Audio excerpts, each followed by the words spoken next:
Hello. Hi. Welcome, everybody. Welcome to Bardstream number 10. That's right. I've reached double digits now with this. So that's pretty cool. I guess that means I've been doing this for 10 months now. I guess it's been going well. I've been enjoying these kind of monthly updates with you all, plus talking about what's going on with my all my projects and stuff that I'm involved with, and then having guests and VIPs and friends and others appearing along with me. So thank you all for being a part of this. As usual, this will be public while it's live, and I'll leave it public for a couple of days or so, and then I'll turn it to unlisted, and it's available exclusively to my patrons over on Patreon. Link is down in the dungeon of the video. Something else I was going to say, but it slipped my mind now. Well, that's okay. Speaking of bringing guests on, I have a special guest. He's someone who's been a patron of mine actually for quite a while now. So I was really pleased to see when his name came up in the monthly VIP drawing. So let's bring him on. We've got Noah. Hi. Welcome, Noah. Thank you for having me. This is very fun. I'm glad to have you, man. You've been a patron for quite a while, so you have my gratitude. Yes, always excited to see what you're bringing us every month. Nice. I have a few ideas always kicking around, it seems. I'm sure glad for it. And we were just mentioning this real quick before the stream started that I really like your treasure chest. Is there any chance that you could show that off just a little bit? I can. Now, I will say, so we were talking about this. It's full of dice. My only warning is this might be a little loud because it's dice. Loud as in the sound of dice all over the place? So we just have... Dude, that's music to my ears. If I can, right there. Just a big... Awesome. But yeah. Did you pick that up somewhere or order it? Build it yourself? The chest I picked up somewhere. I actually did build the bookshelf that it's resting on. But yes, and then dice are just a thing we amass over the years.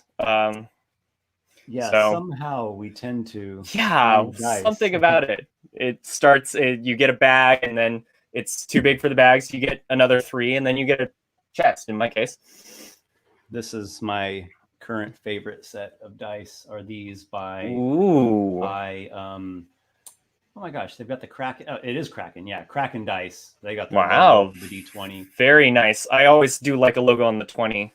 The logo on the 1 just is a little disappointing. Yeah, well, unless it's like a middle finger. Exactly. I like Kraken dice a lot. They've got a whole bunch of different sets. They're always putting out new sets. Yeah, I was going to say. This one's called Ethereal Shaman. So I don't know how well it picks up, but it's like clear color, but with these wisps of teal and purple inside, which are 2 colors that are my favorites. A beautiful I'm die. Not sponsored by Kraken Dice. I just genuinely really like their dice. Yeah, very, very pretty and still legible. I have a lot of pretty dice that cannot read. You can see them at a good distance, and they haven't lost the coloring and the numbers. And I do roll these quite a bit, with the dying monsters and the exactly that I'm always rolling. Saving throw after saving throw. I try and keep things alive. Yeah. Just a quick response to someone in the comments here, Darkoman. Yes, I do take questions. I've got 2 guests this time, everyone. But feel free to put questions and comments in the comments, and then I'll do my best to get to some of those. I will get to some of those. So I'll just ask you, Noah, do you have a topic? Yeah. Anything that you've brought? Love to prick your brain about character backstories and kind of talking to players about their backstories and kind of what they're bringing to the table, in addition to, the overall narrative and the setting that you're running them through. Because it's something that I feel like I struggle with sometimes, is getting like good backstories out of the players, or getting the right type of backstory, something that fits the rest of the setting or the theme of the story. So just to kick it off, what is kind of a typical approach you make for like getting character backstories? What are you giving to players? What are are you asking them a set of questions? Are you kind of just talking them through it? Where do you start? Good question. My typical way that I do that is before my new campaign begins, I'm brewing up my ideas of what the campaign is going to be in terms of the setting of the campaign and the story and some NPCs. And so I definitely spend a lot of time letting that develop in my mind. I'm There's different ways you can do that, right? You can just completely I don't know if spontaneous is the right word, but kind of stream of consciousness where you don't actually try to construct it very much. You just kind of sort of like throwing paint onto a canvas, let your ideas just kind of spill out and go with it real loose and organically. Or you can very meticulously, on purpose, I guess you call it top down, where you kind of architecturally put everything together. So I'm a big balance of both of those. Yeah. Maybe I'm probably a little bit more on that first way where I'm a little more like just Throw it to the wall, see what yeah, sticks. yeah. I'm really into just like letting my imagination go on its own because it will. Right. You don't have to input any commands. The imagination will do its own thing. Exactly. George R. R. Martin, the author, he calls this gardener versus architect, and I would say I'm more gardener, but I am part architect too. Right. So that's the first step for me, is to really give that some time to think of what is a cool setting and a cool story and cool NPCs. Something that's like interesting and fun and like rich for adventure. So I get that going, and part of it's just me daydreaming it or literally dreaming it at night. And then part of it is me making actual notes. And that's maybe the architect side. That's like, okay, I'm designing these specific things to be a specific way in terms of, okay, maybe this region has this environment. And then here's this city and it's known for X, Y, and Z. And, NPCs A, B, and C live here and Right. they're involved in whatever plot. So this goes into my next point, I guess we'd say on this, is don't overdo it. It's better to have like just a few nice, juicy nuggets or nice sharp hooks, if we can think of them as hooks, Right. as opposed to like, I'm going to make a 50-page PDF that y'all have to read through. So try to keep it more like a 2-page PDF. Okay. Maybe 3 if one of those pages is a map. So some cool, interesting setting, story, NPCs, but you don't have to overdo it, and you can easily overdo it. It's like a bottle of mustard or something. Like if you squeeze, like you've got more mustard Just than hot dog. all comes out. Yep. So don't overdo it. Just some nice, few, interesting. I'm going to call them hooks, but maybe there's a better word. And then I share that document with the players, and it will be literally like a 2 or maybe 3-page PDF. And part of that for me is going to be a map. Right. And I say, hey guys, here's the basic setting details or the basic concepts. And so that will give them sort of like the trailer or the teaser. Right. If you want to think of it like a TV series, you get that little blurb thing and maybe a little trailer. And then I'll say, okay, so read through that, and that will get their gears turning on their character ideas. And I say, okay, we're going to start at level 1. So your backstories are going to play into this. It's like you have one foot still in your backstory. Right. Like you're still like just coming from that, like fresh off the boat, so to say. And then we have a session 0 or just a pre-campaign huddle or just a chat, right? Just a general chat where we get together and we just kind of talk about our ideas. And I can talk about my ideas of the campaign setting and story and stuff, and hopefully not give away spoilers. And then they talk about their ideas that they have for their characters, and we just kind of feel it out, you know? Okay. Interesting. So that's one way you can do it. And that way definitely works well. Yes, I'm a big proponent of the session 0. I guess session 0 is like the third bullet point. Yeah. Like design a cool setting.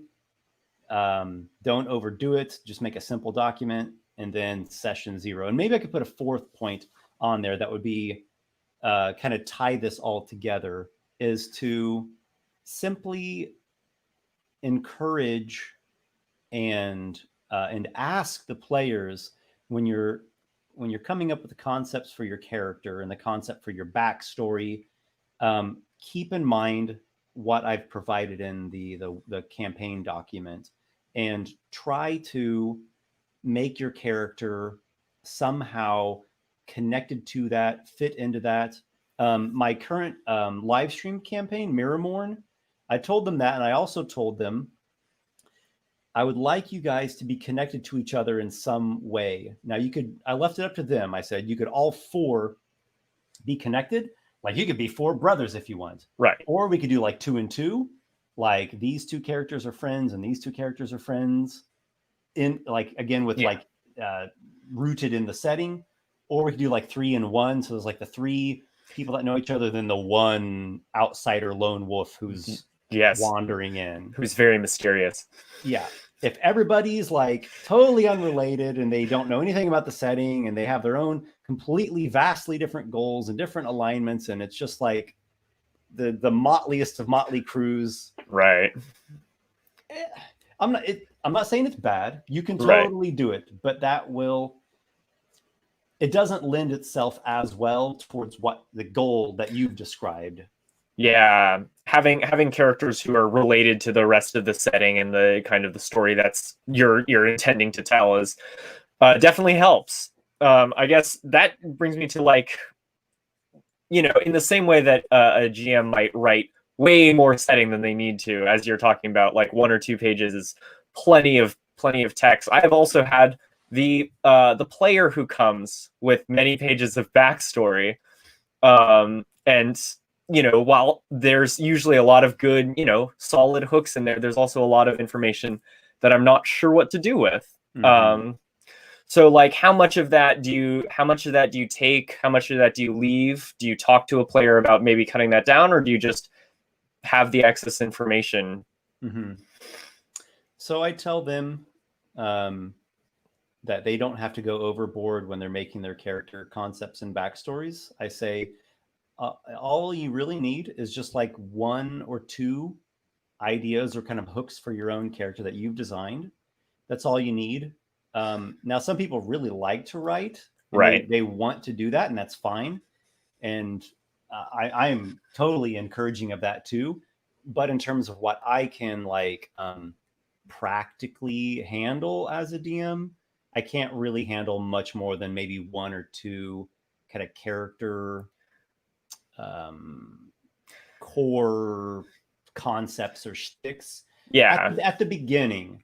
Now, as the campaign goes and as the sessions go, then you can start layering on more elements and it can get more complex. Absolutely. But at the beginning, just 1 or 2 nice, solid, interesting things.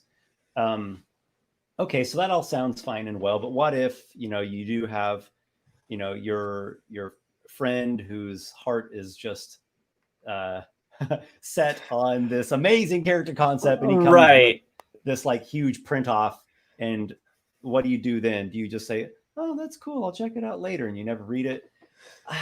I would say this. I would say, I'm gonna look this over. I can't promise you the world, but I'm definitely gonna give it a skim. Right. And, maybe it will engross me and it will be a pleasure to read it. And in that case, that's cool. but maybe not. Maybe it's just a long-winded thing, and they Yeah. spend 5 sentences to describe every one thing that could have been one sentence. Right. What I think is a good thing to do is, if you have someone that makes a really big backstory, is to say, you don't have to treat this as set in stone. Like, you can just treat this document, man, as like your potential ideas for your character, the loose ideas that can still be changed as the character develops. And like, instead of making it so much exposition where you have to read through pages, like, bring it out in play, like act it out with your character. If you've got like a whole page dedicated to how you grew up with your twin sister and you used to sneak off and go to this enchanted wishing well, and there was like the fairy that lived under the well, and then when you were 8 your sister got really sick, and blah blah blah, and you have this whole thing about you and your sister's relationship. Right. Instead of like expecting everybody to read about that and care about your short story that you wrote, like, in character, talk about it and make character decisions, even if they're little details, Right. that are like informed by the backstory. So that might be getting a little bit more into the realm of acting and drama. Right. But you know, and encouraging. Like yes, that's one of the things, like one of the facets of right is acting. It's really, if I can get my players to talk in character for a long portion of the session, that's a win in my book. Have you seen that video that's been going around recently about they overdubbed Lord of the Rings with just regular? Oh my goodness, I will have to find it. Okay, but so there's a little short one that's been going around. I can probably send it to you, and it's a guy, and he's like, you don't have to talk in character in order to have a lot of fun playing D&D, but it really helps. And then he like cuts to the Lord of the Rings thing, and it's the orcs, and it's the 2 orcs talking, and they're like, "What do you smell? Man flesh. Oh. The hobbits are following us," or something like that. Oh, that's wonderful. Yeah. So, if I can, as the GM, get them talking and then sit back, that's definitely where I want to be. I love that. That's one of the greatest feelings as a DM, is you can actually like sit back and let them play with the playground that you've built. Yes. Many a session have my players spent talking and planning and figuring out like what they're doing and why they're doing it. So always a treat. Yeah, thank you. So I guess, as I have players, I've had players who have given me a lot of backstory, a lot of stuff, and I tend to like read through it. Yes, definitely. And then kind of cherry pick the things that are going to be more relevant to the setting, to the game I'm running. If they have a relative in yonder village, I will only bring them up if they're going that direction. But I think the other thing most players are generally pretty cool to work with you. Yeah, like they don't expect that. Yeah, the 10-page backstory is going to have every detail woven right. into the story. Certainly, they're usually very chill and like, hey, whatever you can make out of this, go for it. The person writing the 10-page backstory is mostly doing it for their own joy of writing, which is perfect, and it gives me something to read. Yeah. I guess I'm a writer. I love to write, and I'll write long things, and maybe no one will ever see them. I always hope somebody will, and someone will read it and like be moved by it. Yes. I have to enjoy it for the like the art of it in and of itself first. Right. Nobody needed you to write it. You should be writing it if you enjoy writing it. For sure. There's some saying, it's like,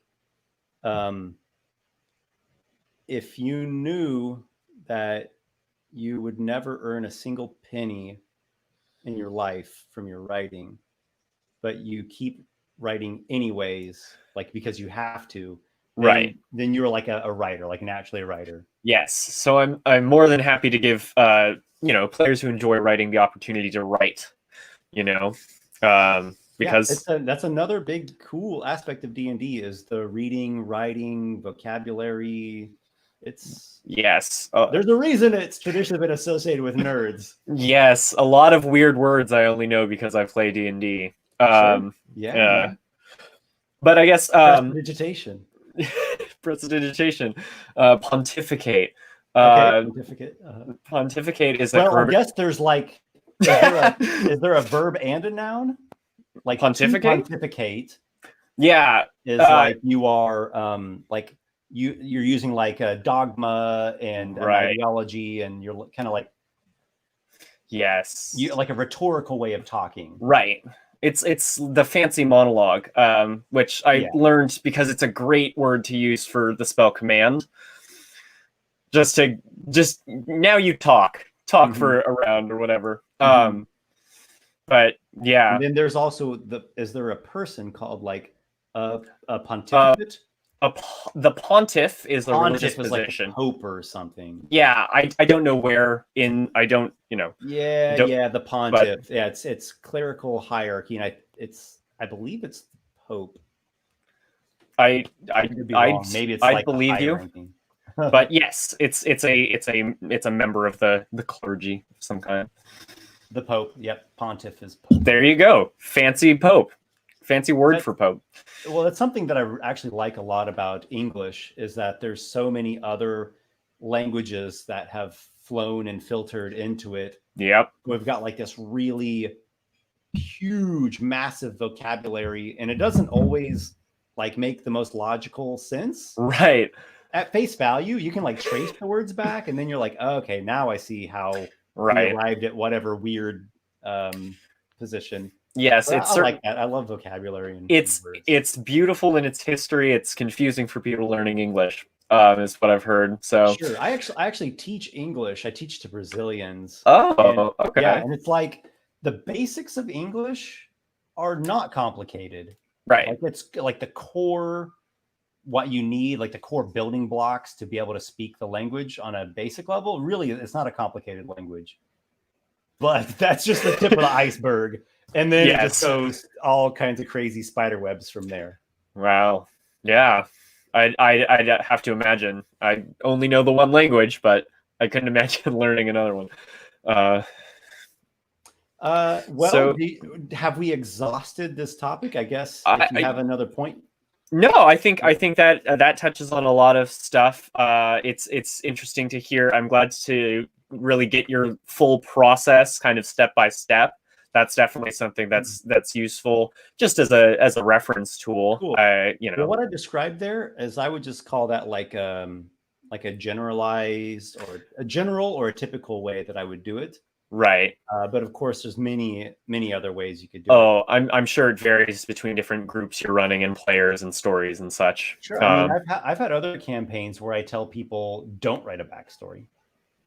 Yeah. I said don't write anything. And this is going to start. You're not going to know anything about this campaign. You're just going to come to this. Just pick like your class and your race. Right. Don't even pick gear. Just come to the table and be prepared for like a wild, surprising, shocking twist from the beginning. Bring your dice and nothing else. That's all you need. We'll do this. Yeah. My current home campaign for my home group of friends. I did say, go ahead and do a little bit of backstory, but don't go overboard. Just get some few ideas. Right. And we're starting at level 1. So just mainly like your race and your class and kind of a general. And they knew like kind of roughly where it's at in the world because it's the same world and same kind of storyline we've been playing with for a few years. Yeah. But I didn't tell them anything about literally what was going to happen. And so the previous campaign that went all the way completed level 20 and it lasted like 2.5 years. The final session, they were level 20 and they had an encounter with a Tarask. Ooh. It was actually a Tarask and an ancient red dragon at the same time. Oh, which level 20 characters can handle that pretty well. Fair enough. The Tarask is assaulting this colony down in a desert realm, and the characters defeat the Tarask quite handily. and the Tarrasque is like being pulled back into the crevice from which Oh, it burst forth. And that was the end of that campaign. It was the last session kind of for fun. Right. But lo and behold, they didn't know that was actually the setup for the next campaign. Oh, no. So I told them level 1, just give me your race, your class, and just a little bit basic idea of a backstory. And it started with that same scene, that same assault on the colony with the Tarrasque, but from their level 1 point of view, where they're in like a running around, a guardhouse, and the Tarrasque's like dying. Not that he doesn't die, but like his swan song flail of defeat as he throws the building they're in and ate them, and then get sucked down into the Underdark. And so they start off session 1 with like almost no gear, crawling out of a Tarrasque's mouth. That's one hell of an introduction. One hell of a first session. It's been a pretty brutal and crazy campaign. Yes, Underdark does not bode well for them either. They've had some things they've ran away from. We'll just put it at that. But it's been a great campaign. I'm sure. It's been really nice. Yes, the looming threat of death doesn't make a campaign bad. It makes a campaign exciting. It adds to the tension, and the tension moves the story forward. Yes.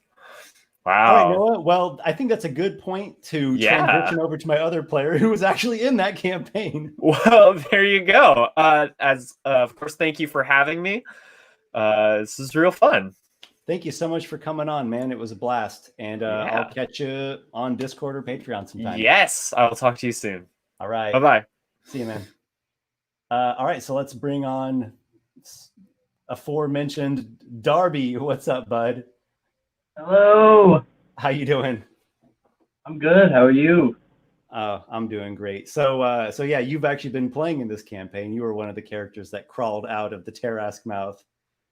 With very few gear. While you were telling Noah about what had happened, I was just like, oh my God. I was like reliving it all. And you almost died like right at the very beginning from that trap, that chromatic orb trap. By your good graces and a little thing we call retcon, I lived.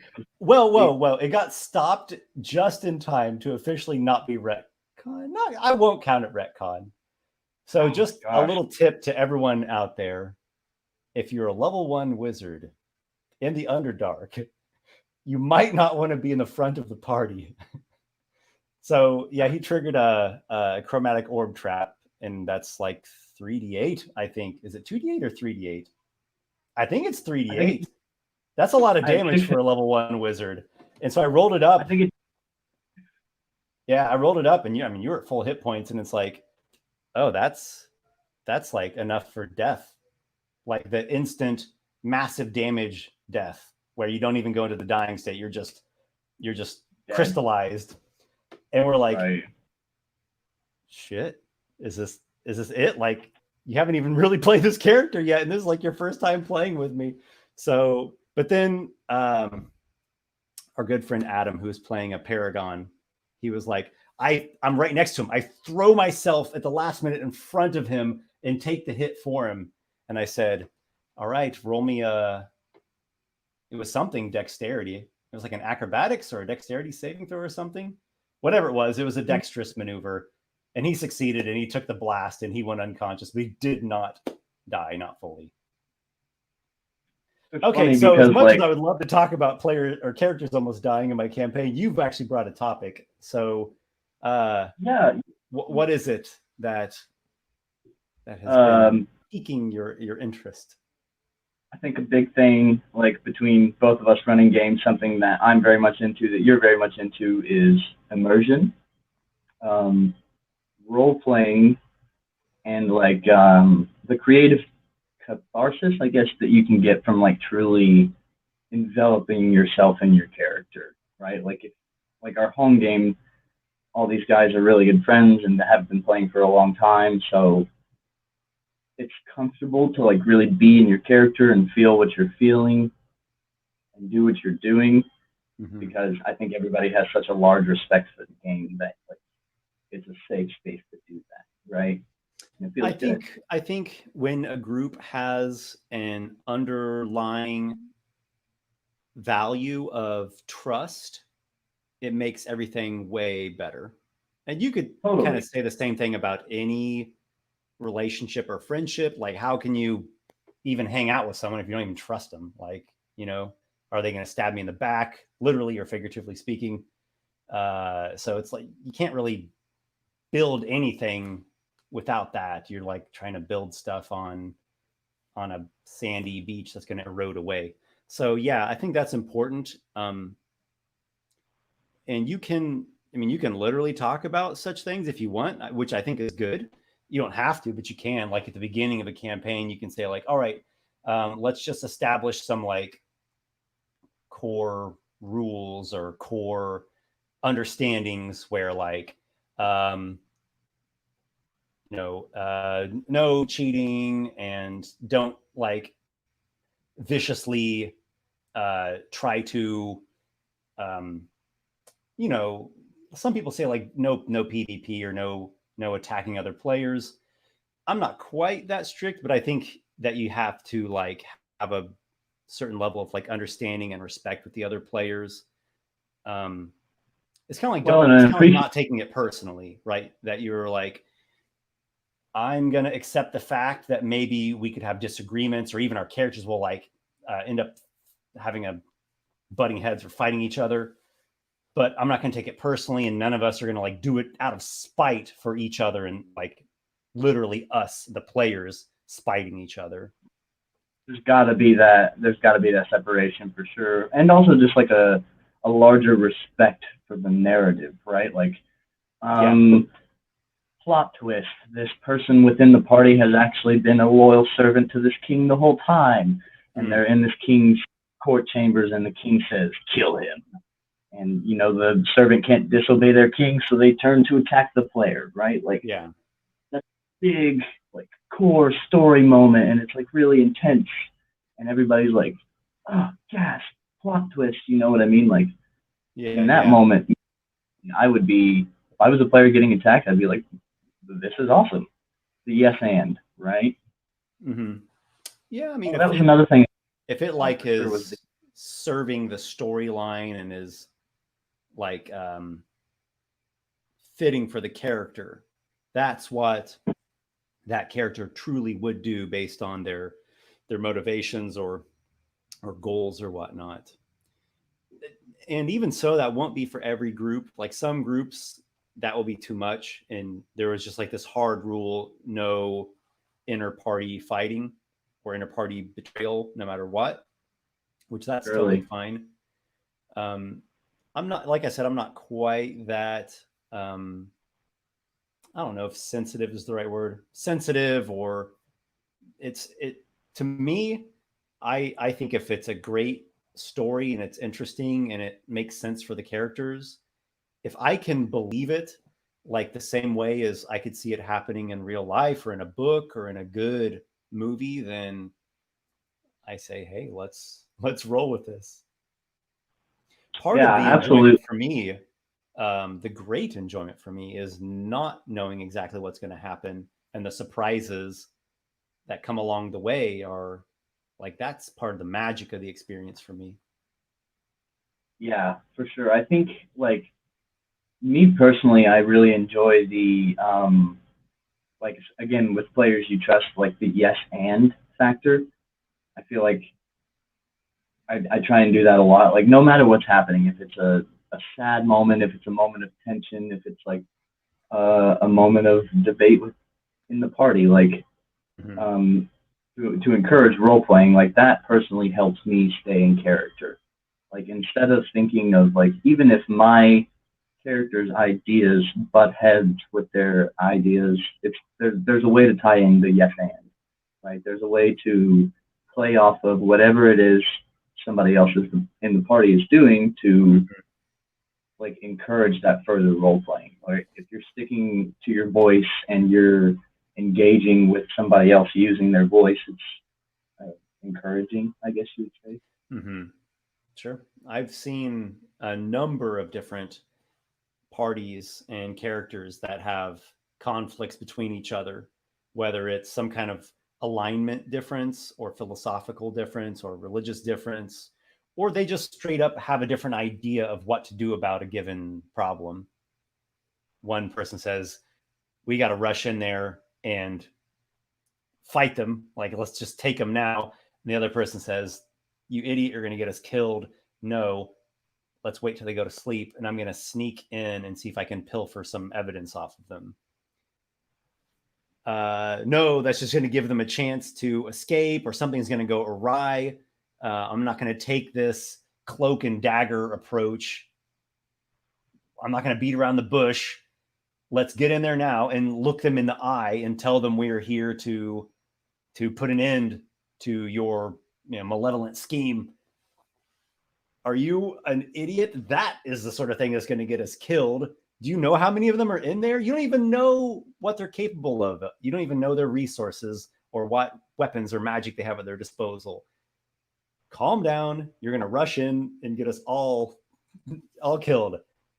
Let me do a bit of spying, and we'll see what exactly they have in their little bunker there. So there's all kinds of conflicts. I like conflicts that are like long-lasting things, not just a debate over one little, how to tackle an encounter, but like things have to do with like the inner goals and identities of the characters, that they have conflicts with each other, and it plays out throughout the whole campaign. I think that's really compelling stuff. Land of Dreams and Nightmares had that with Noxaqual, the like stern, grim warlock ship's captain, and then Robin, who is this arcane trickster, wild heart lover boy. So we've got like a lawful evil ship captain, and then a chaotic neutral, probably like a chaotic neutral rogue. They had all kinds of conflict. Noxaqual like threatened to kill him more than once.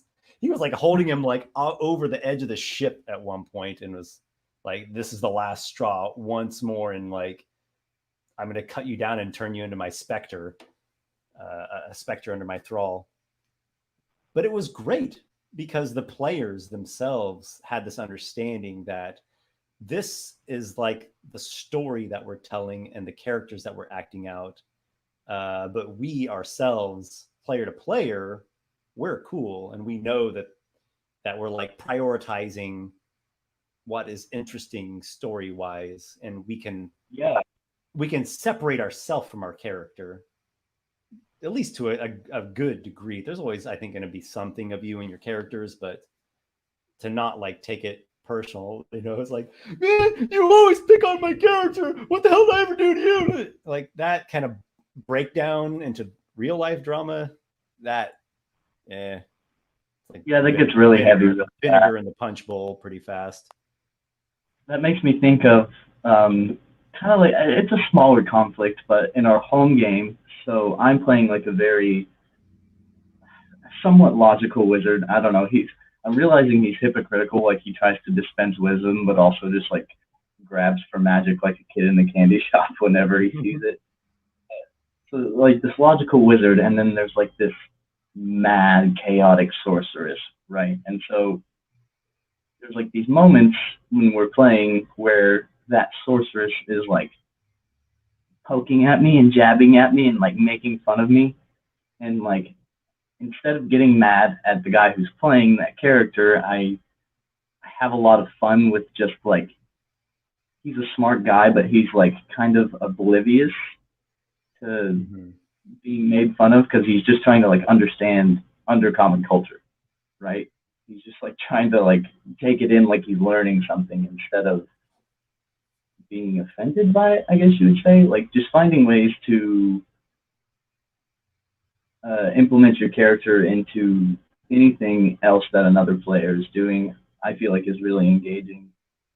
And like as a DM, you guys were talking earlier about like prep work and settings, and currently right now in my campaign, I'm kind of doing this thing where like I'm just gauging what they're enjoying, right? Like what they're having fun with, and then supplying them with that, and like laying a plot underneath to keep them interested. to where they're still like asking questions in the chat throughout the week. I think it's that's a great way of doing it. There's like a large call. Like I said before, there's a whole bunch of ways you can run a campaign and prep a campaign. There's not really one magic formula that works for everyone all the time. And, experimenting with different styles is also great. That said, as a general rule in a general typical campaign, what you've described is perfect. Most often, or I would say more often than not, it's going to be better to have that back and forth from the players where you observe what they like, what they're interested in, what they're having fun with, what's important to them to explore with their own character stories and goals, and then feed off of that and supply that. That I think most of the time that will work better than just here's everything that I prepared and I gave zero thought to what your characters like and what the players like, and just here's my railroad thing. Like get in your seat, strap in, and just shoot things along the railroad. It can be done. Railroad is a derogatory term, but there can be formulaic. No, what's the word I'm looking for here? I'll go back to that architect term. There can be architected campaigns and adventures that are very structured, and they don't have much wiggle room or flexibility outside that structure. But what is written is really damn good and won't function if you're able to get it off the rails. So that can work, but you better make it really damn good. Otherwise, I think as a general playing strategy, give the freedom to the players as much as possible. I mean, that's what everyone wants in the end, right? I mean, that's the whole reason why you've even made a character, is because you're interested in this concept that you have, and you want to try things out with it, and you have this idea of who your character is and what he's trying to do, and you want someone to just help you bring that to life, right? To facilitate that. So it kind of sucks if the DM is constantly nope, nope, sorry, don't, no, go away, stop that, I don't care. It's get your hand out of the cookie jar. No.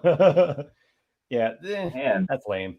Yeah, totally. I mean, DMing at its core, to relate it to the human experience, you are literally, think about it in the perspective that there's 4 or 5 friends that want to sit around and have a fun time playing this game and being whatever person they want to be.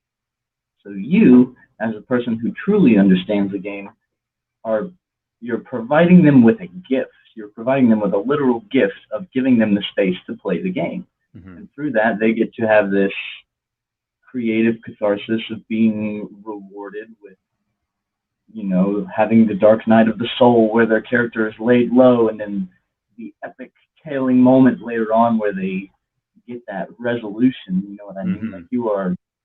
You're helping them to create that in a space where you can make it function. Mm-hmm. And you can as a DM, you can totally do all that and give the players that gift and facilitate their goals. You can do all that without it breaking the game. And you can also do all that helping and facilitating the players, while at the same time getting to create all your own cool DM stuff. Those things are not exclusive. Right. I can tell you this from uncounted numbers of sessions of personal experience. Our own campaign, for example, and I would say the campaign that we're playing, the Underdark one, that's more limited and restrictive than typical. Usually my campaigns are more open. Of course, this is just the beginning chapter or phase. We're all assuming you're going to get out of the Underdark, and then things are going to open up a lot. But even within that kind of focused and limited environment that you're in, and the different monsters and NPCs and storylines and stuff I've crafted, I still feel like there's a pretty good amount of freedom for you all to explore your characters. You've just been thrown a curveball, is what it is, right? Right. Instead of like, hey, here's this totally open sandbox where you can do anything. Here's this like crazy, wacky challenge that's like putting you in this crisis situation that you didn't expect. Now do that with your character concept.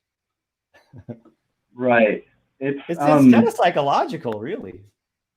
It's incredibly psychological. Like, I'm not gonna lie, Esper, I have fun when we play on Saturdays, dude. But like a large part of me is incredibly stressed. Like I'm so worried about every corner, everything that's happening. Like especially after last session where like the wizard dove into the dude's mind whose mind had been screwed with, and there were some repercussions. And I mean, oh man, it's just all. It's you stared into the abyss, and the abyss stared back. So, what I'd like to bring this topic around to kind of how it began, because it's a huge topic, and I think I even mentioned this when we were even setting up this, having you on, was that the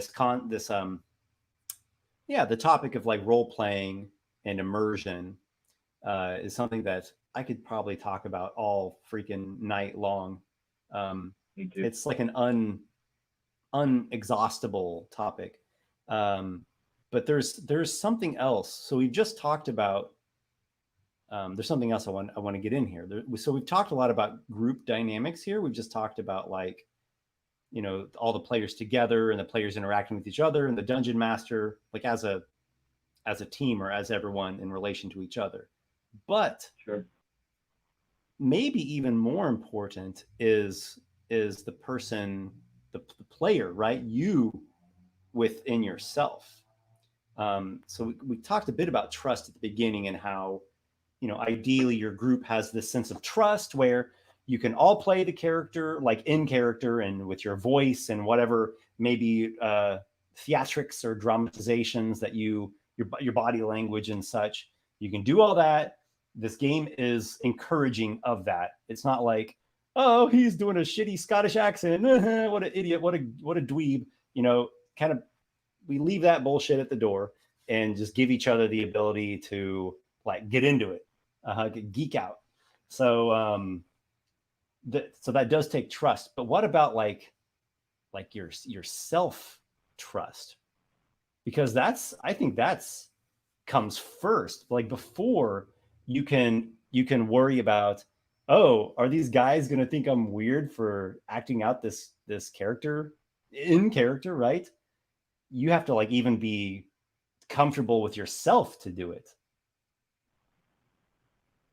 So yeah, agreed. This is. I don't even know how to exactly approach this topic because it's so big.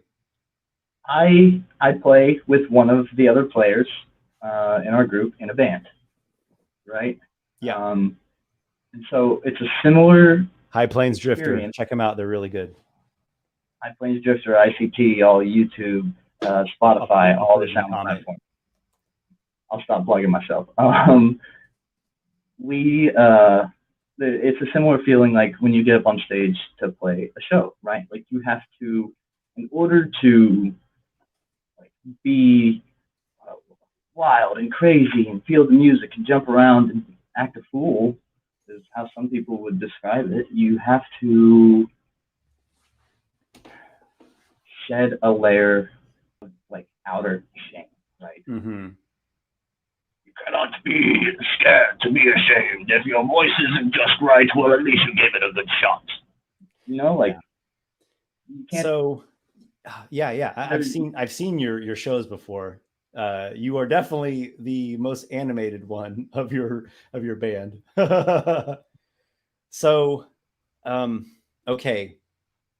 God, it's really hard for me to approach this topic because it's so big, but I think it's a really important topic. And I don't want to like spend all night long, but maybe I can say like one or two things that might be worthwhile. So shame. Okay, shed your outer layer of shame. That just yeah. So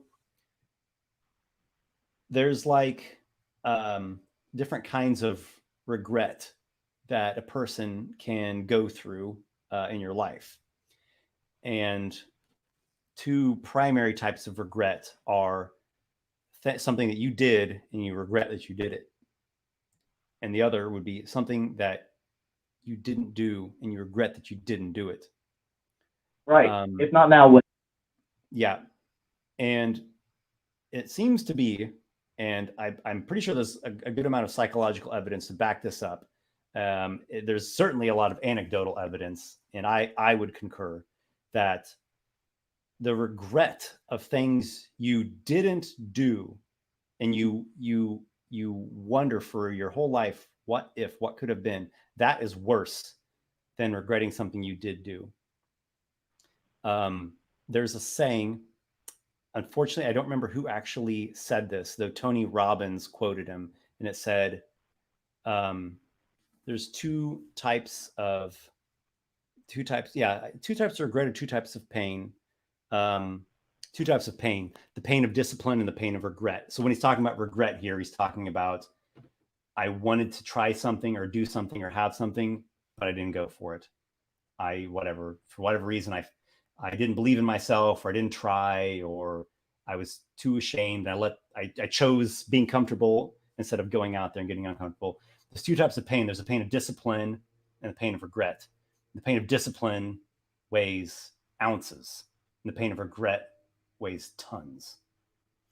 So I would say I agree with that. In general, yes, that's been my experience, because if you do something, and let's say we'll use this example, it's a new group or new players, or maybe you're new to D&D, this is your first session ever, and you don't even know what the hell this game's all about, and like you get into it and you geek out and you try this like character voice, even more than a voice, like you actually like allow yourself to become invested in the character for the moment, where you feel the character's fear or hopes or heartbreak or whatever it is, and you really like feel that and act it out.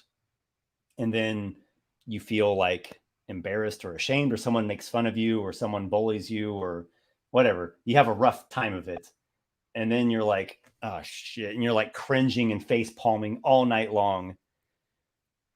But you're not going to cringe and face palm forever. It's like, okay, that sucked, but I mean, you'll probably work it through, right? I mean, maybe you'll even laugh about it one day, like, oh, in the beginning I had no idea what I was doing, and the first group I was with were a bunch of jerks, but you guys are cool, and I'm going to give this another shot now, and like build on my mistakes, things that I tried and they didn't turn out like I wanted to, and I've learned from that, and now I'm going to do something better, as opposed to, oh, I never tried it, and I always wished and I wondered, and it kind of haunts you for your whole life, these things that are these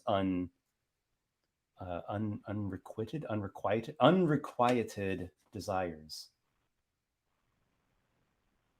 So Just relating to what you said a second ago about like, again, like this cool freaking game relating to the human experience so much. Like you come into that space, and you, like, a lot of people come to the game because they're trying to experience something real outside of reality, I guess you would say, right? They're trying to experience real feelings. So when you want to like have an amazing adventure and face danger and monsters without literally you yourself possibly dying. Yeah, like when you're scared of your character dying, that's real fear. And when you are overjoyed, and you're through the roof about your nat 20 because that was the crit you needed to kill the monster, that's real joy. Yeah, like you were truly experiencing and feeling those things, and that's awesome. Yeah, and I think that's. I was going to say that's valid, but it's more than valid. Like, it's not real in the sense of like a physical, literal reality. Like, I didn't literally kill that dragon with the sword stroke that cut its head off. But it feels you did. But it so feels we had the experience. The experience in the imagination was a real experience, and I had real emotions, and it really meant something to me, and it's going to really be a memory that will like stay with me forever, and it will add something to my real life that I live. So there's a lot of realness to it. It's kind of a hyper real, I guess you'd say. It's like real on these other levels that are different than, like, let's say sports, right? Where you have a physical, literal challenge with opponents that you have to overcome. And I do think sports actually touch on similar drives, or like there's like a root in common with role playing and sports, because they're both these sort of archetypal, mythological struggle against forces, trying to like obtain this goal, and you hope to get the victory, and you have to bring these different skills and like team members with different specialties. It's just, I guess, one's more physical based and the other one's more imagination or psyche based. Mind based versus body based, you could say, perhaps. Yeah. My phone just turned on because of that. Go away. I was talking to a coworker earlier, and I was telling them about something that had happened in my D&D game, and he was kind of interested in like asking me some questions about it. And somebody else on the job site piped up, and my coworker was like, "Oh yeah, we're just talking about things that aren't real over here." And I didn't say anything, but I thought to myself, I was like, "Well, I mean, it's not real, but it felt real. Like it. Yeah. I mean, not to say it's like so disassociative that you were there and not here, but like it was a real experience that I had with my friends where we did do this thing." What can be more like what can be a more human experience than storytelling? Yeah. Like that's the most like human typical thing that you could possibly do, is to sit around telling stories. D&D is at its heart collaborative storytelling with like a sweet dice rolling game masterfully woven into it. Mm-hmm. Oh, it's got everything, man. It's got like art in there, and like drawn maps and collecting miniatures. It's got strategy. It's kind of just got everything. It sort of reminds me of how the internet is like this virtual version of the world. It's like now we have two worlds. We've created a digital world, and then we also have our physical world. D&D's like that. It's like it's its own world into itself. It's just kind of got everything in there. Surely. Man, I feel like I could talk about this so long. I feel like we've barely even scratched the surface of this topic, but I see I'm almost already at an hour. I want to get some comments. So why don't we like pause this here, to be continued, I'm sure. Thank you very much for coming on and bringing the very thought-provoking topic. Yeah. Thanks for having me, man. Happy Bardstream. Thank you. And congrats on your campaign, man. I'm sure you'll do really good as a DM with your love of role playing and voices and immersion and all that. I'm sure your players are having a blast. Yeah, they're having a really good time. Thank you. It's awesome. It's been a lot of fun. Cool. Well, look forward to gaming on Saturday. See you then, man. So long, man. All right. Thank you, Darby. And guys, I know that you've been dropping me some comments here, and I told you I would get to some of them. So I'm going to take a stab at it here. Maybe I can do a couple. Maybe I can do more than a couple. Let's go. Oh, I see a super chat in there, so I should probably say a thank you. Okay, it is Victor. Good evening, Victor. Thank you for the super chat. Greetings, Esper. Greetings, Noah. I'm here once again to bestow the obligatory gift of gold that I do. Thank you for the gold pieces, man. The book nears publishing, and I'm understandably excited. I take it you are well. I'm doing well. I'm working on the book day and night. It's not the only thing that I'm doing, but it is certainly one of the main things. It is definitely a full-time job. Some of the content is ready. Other parts are in different stages of readiness, and other things are still the concepts that are brewing and swirling around in the misty fog of the imagination. But I'm very passionate and driven and motivated. And actually, just before the Bardstream, was doing some play testing for the Paragon class, which has already gone through a major revision since my last Bardstream last month. So I'm actually on version 5 now, which is not a radical departure from version 4, though a much needed major revision. Really, really happy with the way the class is going. And then I myself and my family are doing pretty well. Had a little COVID scare there. Got my test result back yesterday and did get a negative.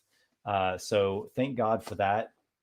I do suspect that I actually picked it up a bit, but I think I fought it off. Today's like day 11 since I was exposed. And for a good, like maybe 5 days in the middle there, I definitely felt like I was coming down with something or fighting something off.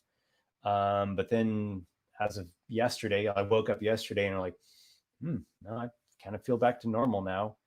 So I do what I can to stay healthy in terms of diet, exercise, sunlight, try to do things to reduce stress. I do the Wim Hof breathing technique. I don't know if anybody knows of that, but that is something that I feel is good for my well-being. So thank you very much for your kind words. And it looks like you actually dropped me a second one. Victor D20's writing tip of the day.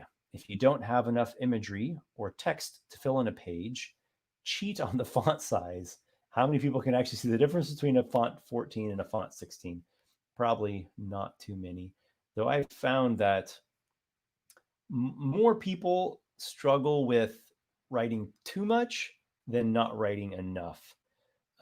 If you're someone who writes, then usually the challenge is how to get it like trimmed down to like a lean, strong text that's very efficient and not make it a long-winded, rambly, weak-worded prose. All right, so I'm going to scroll back up at the top, and I'll just pick through some comments and questions here from you all. David Honderman said, why is it called Bardstream? Oh, you wrote Badstream. It's Bardstream. Maybe you meant to type Bardstream. I don't know. I'm Esper the Bard, and this is my monthly live stream. Welcome. Okay. Hello from New Zealand. Hello, Michael Cullen. I can't do a New Zealand accent. Someday I will try to learn that accent. But as of now, I consider myself most non-proficient in the Kiwi accent. But I hope that your Tuesday is going well, and I'm glad to know that the world has not ended on Tuesday morning.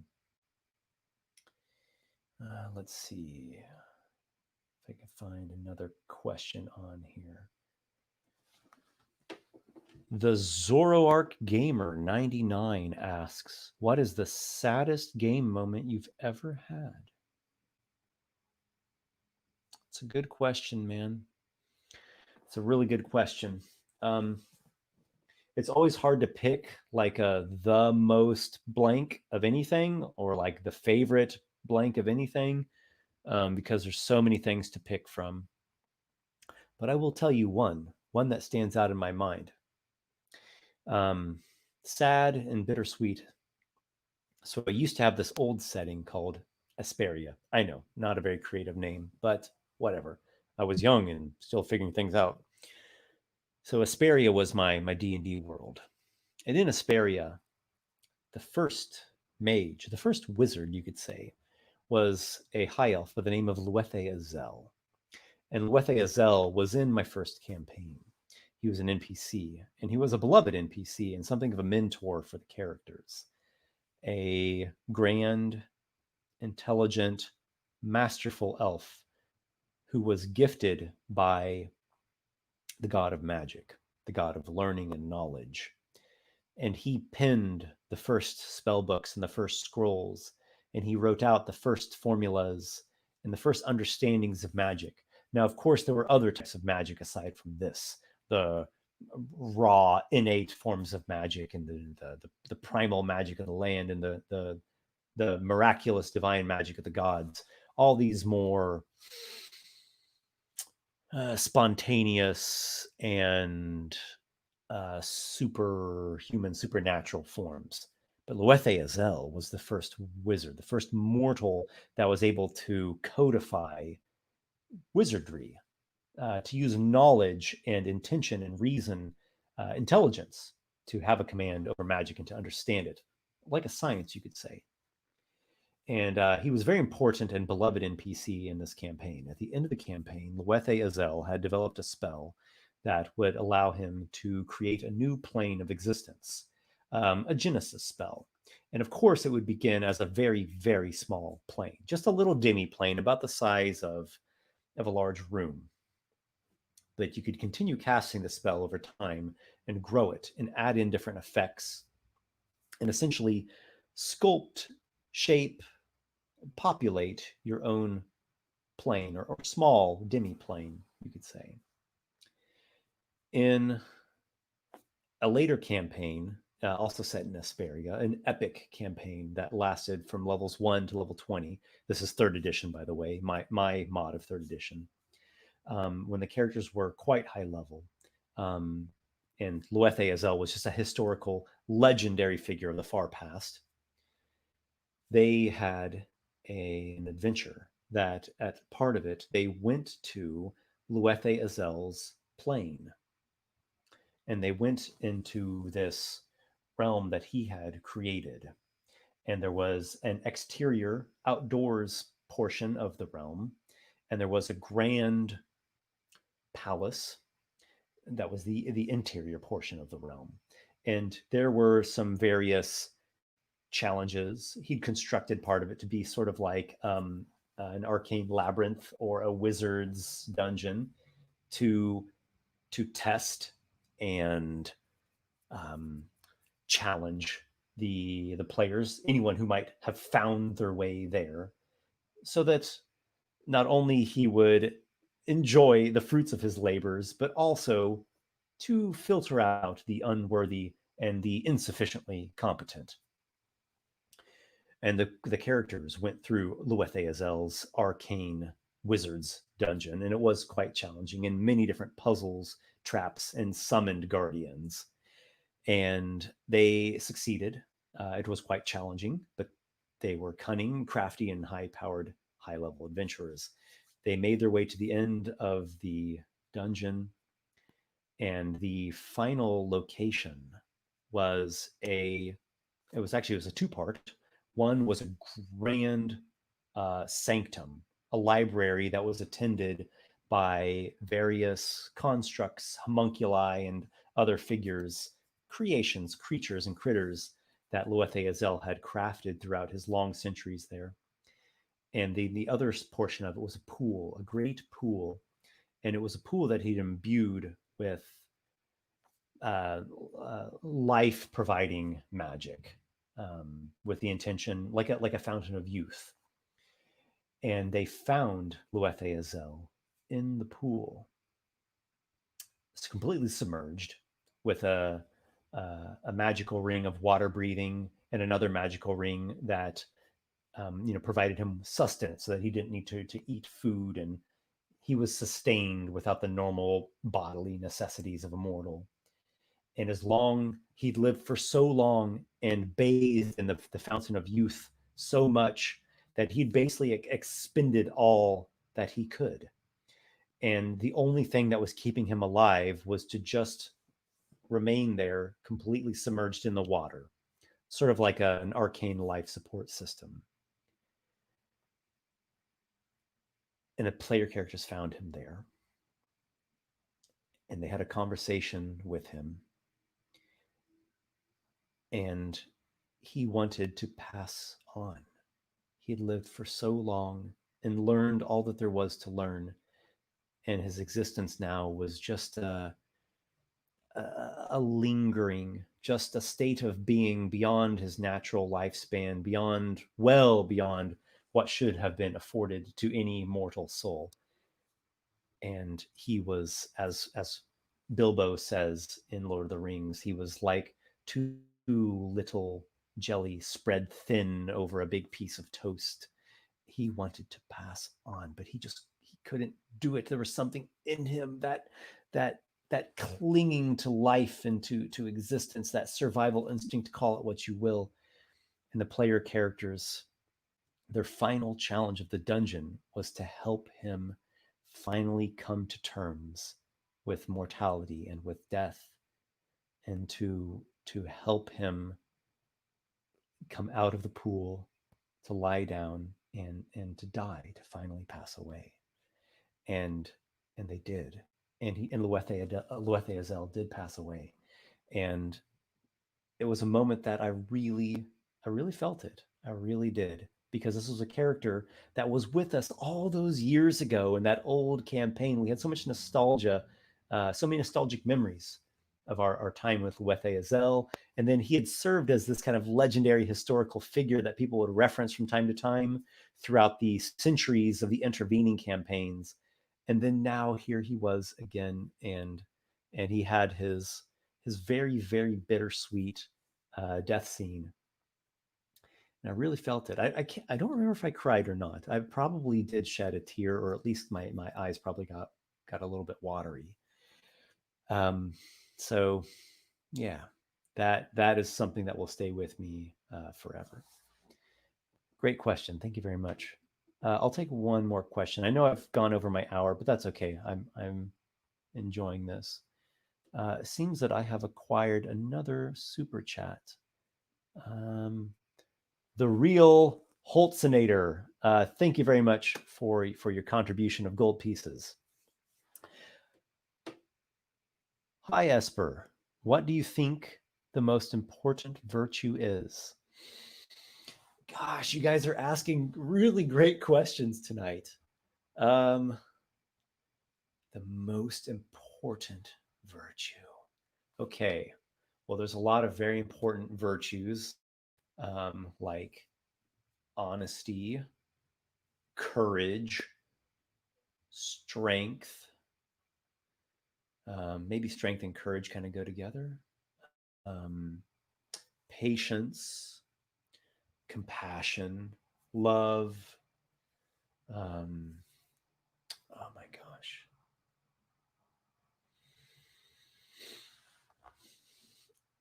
This is very difficult and tricky to answer this. The most important virtue. So I'm going to go with love. Now, I don't know if love is actually a virtue. So if I have misspoken, then forgive me. I'm just going to be bending definitions a little bit here in this case. But I'm going to pick love because I feel like love encapsulates all the other virtues inside of it. And there's even a biblical line as well that says, it talks about the different virtues and the best things to do and the best commandments and behaviors. Really, is talking about behaviors to follow. But the greatest of these is love. I feel like love will encapsulate everything else, and then go beyond. It's like it contains all of the earthly virtues, right? Where we use honesty and truth to essentially figure out what the hell's even going on, right? If you don't know what's true, then you're just living in a state of pure confusion and spiraling out of control, right? And like, so I was even talking to my wife about this today. It was really on the topic more of like relating to our son and, the best way to raise a kid. And this part of love that's not sunshine and rainbows and sending someone a dozen roses on Valentine's Day. As nice as all those things are, that's kind of more in the sentimental love. But I mean more of like a true love, a tough love, maybe, where you really want the best for another person, and you want the best for them so much, and you love them so much that you are willing to make sacrifices for that person. And their sacrifices come in many different forms. An example that I talked to my wife about was, one day our son is going to be with us at the store, and he's going to look at that toy or that candy, and he wants that, and he's going to ask us for it, and he's going to say, I want that toy, can I have that candy? And we're going to say no. It's fun to give a kid a toy, and it's fun to give a kid a candy, and it's nice to eat this sugary thing and to have your little entertainment with the toy. It's a fun thing, it's a nice thing, but it's not always the right thing. Sometimes a kid already has a lot of toys, and this toy is not really going to add anything special. It's just going to be another bauble on the heap of stuff. Sometimes you don't have money to afford another toy at this time, particularly if it's one of the more like flashy, expensive toys. Maybe the kid has not been behaving very well lately and doesn't deserve a toy, is not really deserving of this kind of reward.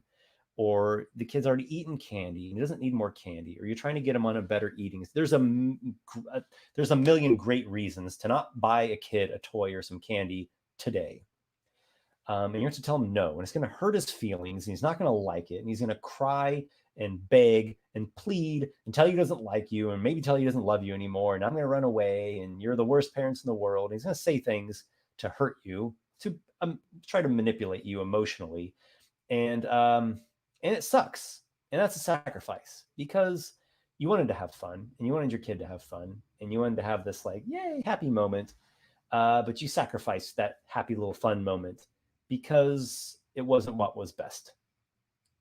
Your kid needs to understand limits and good decision making, and you want to set your kid up for being like a productive person who understands the meaning of the word no, and understands boundaries, and understands a sense of discipline. It's a good quality that you're trying to instill in the child. To me, that's real love right there, because you're sacrificing something that could be cool and fun in the short term right now for something that's ultimately serves greater good in the long run. And you could think about this in kind of any aspect of life. You could even apply it to D&D if you wanted to. So I think love has this like deeper quality that allows us to transcend. It helps us, it incorporates all the like courage and strength and beauty and all those wonderful things, and patience, because real love, you have to have a lot of patience and dedication and like loyalty and faithfulness and trust, and like build it up over a long time. And it's like this really slow built, hard earned thing. So love has all that. True love has all of that. It requires all of that, at least. And then it has this other transcendent quality to it that like gives you a path that goes above and beyond just momentary fun and pleasure, and goes beyond like mortal struggles and our sufferings, right? All of our problems that we have, that we face throughout life, all the different obstacles, and like, a freaking nasty plague hits the world, and that sucks, and some people are really suffering from that and dying, and then like you lose your job, or you're making a lot less money, and my grandfather died a couple months ago, and there's these things are going to happen. The nastiness will rear its head, and if you have this true love, like it's within you, right? It starts within yourself. I guess you can call that a personal or a spiritual thing. And you've got it with like your family and maybe close friends, you have this way to like transcend all these terrible things, because there's something that's like this little this like a glimpse of the divine, right? Like a little something that's like bigger and better than all the obstacles that you'll face.